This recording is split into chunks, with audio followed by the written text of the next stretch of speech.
All right, and getting to the last workout, a little bit of a wardrobe change because I'm working up a bit of a sweat here, getting through it all myself. So we're looking at workout 4. So it's just got essentially that chipper to get through, where it's going to start with the rower. We're going to move on to box step-ups. And then we've got the plate from ground to overhead with the ab mats. So some of the key things that we want to get into is just, as judges, making sure that there's no false starts on the rower, and that just means that nobody's getting on it, nobody's starting before that 3, 2, 1 go. Everyone's going to start on that rower, and just a heads up with the teams, they can switch out any movement, including the rower, at any point they want. With being 3 people, they don't have to do 25, 25, 25 on the rower. Somebody can do 70 and they want to break for the last 5 and switch out, cool. 1, 2, or 3, it's however they get through the row. And then we're moving on to the other elements. So the big thing is we need to ensure that there's synchronization for the teams. Movement standard is the same for individual and teams, it's just teams need synchronization. So the synchronization for our step-ups, really, so we've got here, and it's 2 people stepping up, and just a heads up, we've got the male intermediate division, they're going to be at the 24. That's the only division that's at the 24-inch height, and for judges, just that reminder, handles up, standard box that most have seen before. Everybody else is going to be at that 20-inch height. So just down here, that lowest height, and for the step-ups, starts and finish on the floor, so both feet are on the floor, both feet up. So hips and legs need to be extended when we're on top of that box. Synchronization, we both need to be on the box at the same time. Yep, they're going to be close, not too close. It's definitely doable. So back down, they need to be on the floor with both feet at the same time. They may need that first rep or 2 for them to ensure they got synchronization. Then the rhythm kind of takes over where they get down and up. It's just, you have to watch as the speed picks up. They may lose that synchronization, and you got to stop. You got to say, no rep, nope, you guys need that synchronization. So with the next movement, once for the teams, they're going to accumulate 60, individuals will be 40. Once they finish their last rep on the step up, they move right to the plate. For the first rep of the plate, ground or floor to overhead, it's going to be starting flat on the floor. So we pick it up, 2 hands essentially on the edges, and then we're just driving straight up. We need to make sure that we are overhead with hips and arms extended right up overhead. Not here. Another thing you're going to see, especially with some guys working out, saying really, oh, I can only get here. Push it up to the ceiling. Almost everybody can get here if they actually try. Unless they actually have a physical limitation, which we'll try to confirm. We don't want guys that coming down, touch the edge is all you need, and then going up. That's not enough. We need here, drive it up, here, drive it up. If they push it up to the ceiling, that's going to help facilitate that extension overhead, but remember, we also need that hip extension. So we don't want to just come down and then come up. We need that hip extension, much like an overhead squat. So those are some of the key areas that we need to see. And again, the synchronization, they can't go too fast. They need 2 people touching at the same time. If somebody is faster on any one of these synchro movements, they can wait till their partner touches, they come back up and wait. Otherwise, you're going to get no rep if you're not in the same position at the same time. So we start and finish with synchronization. And then sit-ups. The sit-ups are there to finish the workout, and for the teams, all 3 people are going. So 3 synchronized ones. So to maintain synchronization, it works for the team's benefit to almost have that slight momentary pause until the natural rhythm gets into it. So for the synchronization of the sit-ups and for consideration of movement standard, we've got the butterfly kind of position, knees out.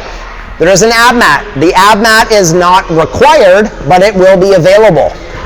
So when we're starting, the first start position is we're lying flat on the floor. Our hands are touching the floor overhead. Feet remain on the floor throughout the movement of the sit-up. When we come up, you need to touch your tippy toes. The tip of the toe. Not here, that is kind of the side of your toe. There should be no part of the shoe past anybody's fingertips. So we touch the tip of the toe. And at the same time as your teammates for the synchronization. Everybody's touching the floor.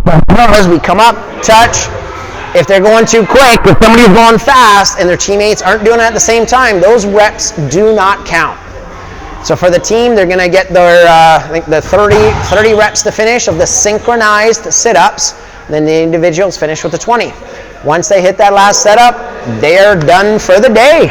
And that is what we're working on to get through all of workout 4. All right, and just something that's going to help with the judging and the setup, heat to heat, we can look at the calorie setup on the rower. So the judges, if we're familiar with it, the first heat we get to it, we can set up the rower, we'll have all PM5s nice and easy. So we go to the select workout after that default screen. If not, once the rower comes on, we pull it or we hit the menu button, that's going to turn it on. So we make sure we've got these options, select workout, we're going to pick that new workout, and then all we want is a single calorie, which conveniently 50 is by default, and that's the individual target, and all we got to do is hit the check mark. And now it's going to count down from 50 to 0, so they do not need to get off, and that's how we set it up. Subsequently, for the extra heats that follow, if they have the same target, the row will be almost all, we come back here, then we can go into our select workout,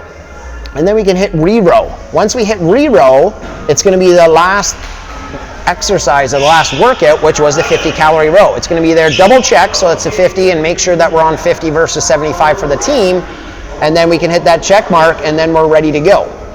And that can make it nice and easy. Otherwise, we can reset every time. If you're not sure, just let us know so that we'll make sure that we have that countdown set for each heat. So just one of the final points, especially with the rower, is that's where we start. So we want to help facilitate the no false starts, means nobody's grabbing it.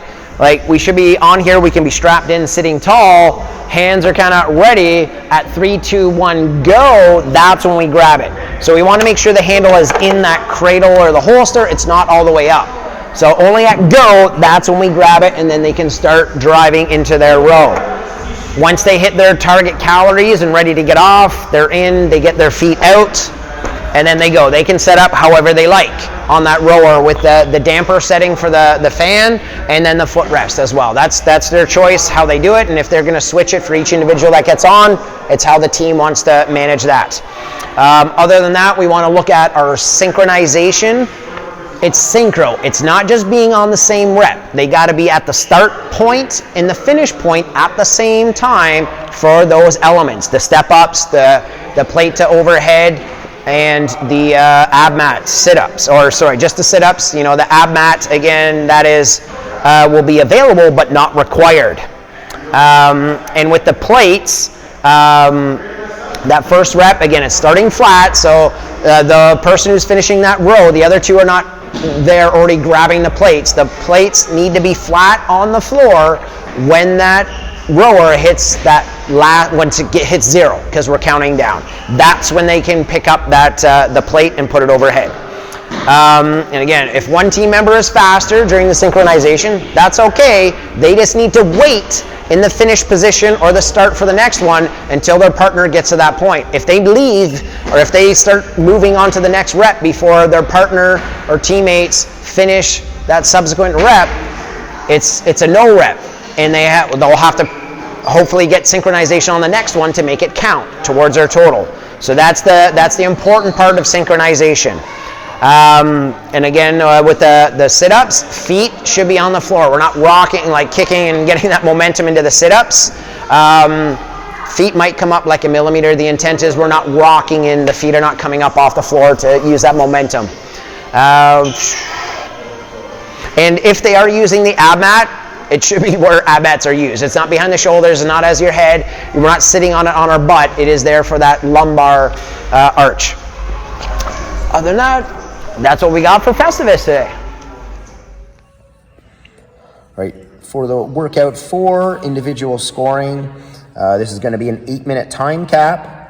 Once they complete their row, as the calories will count down to 0, can simply check off. They're going to begin the step-ups. If they happen to take a break, sure, you can put in that number. They get to that halfway, and then they continue. Then maybe you want to get that check once they hit 40, or you can write 40. Moving under the 30 plate to ground to overhead, again, they might go unbroken, but if they take a break, maybe they'll get halfway again and they think they're going to go halfway, but they only got another 10, so 25, and then they hit 30. So up to you if you want to check mark, or you can simply write 30. Getting into the sit-ups, if they get it all done, hey, you've got to check, and their score is their time, likely to be maybe 6:52. They're under the 8 minutes. If it's an individual, they run out of time. They were just struggling on those step-ups after they did lunges before. That slowed them down. They didn't even get to the sit-ups, so maybe they just got, you know, their 30 ground overhead, and as they're sitting down for the sit-up, it beeps. So their score will be reflective of that 120. There won't be that time here because the time will be adjusted to reflect the being short the 20 reps, similar to before. That's individual scoring. And for the team side for workout 4, same movements, just higher reps that are shared amongst the team. So for the row, many are likely to switch out. So you don't even necessarily need to worry about checking off because the monitor is going to be counting down for them. If they hop out, someone else will jump in, and then you just get to your check. If we are moving on to the step ups, we have 60 reps to accumulate. With the 3-person team, just as example, they might switch after 20. So if they do 20, switch in a different team member to continue on to get another 20, so you got your 40, and then switch out that third time to get to that 60. Could be a check mark or just writing the 60. Again, this is just for you. It does not need to be exactly like this. We just want it to be efficient and clear.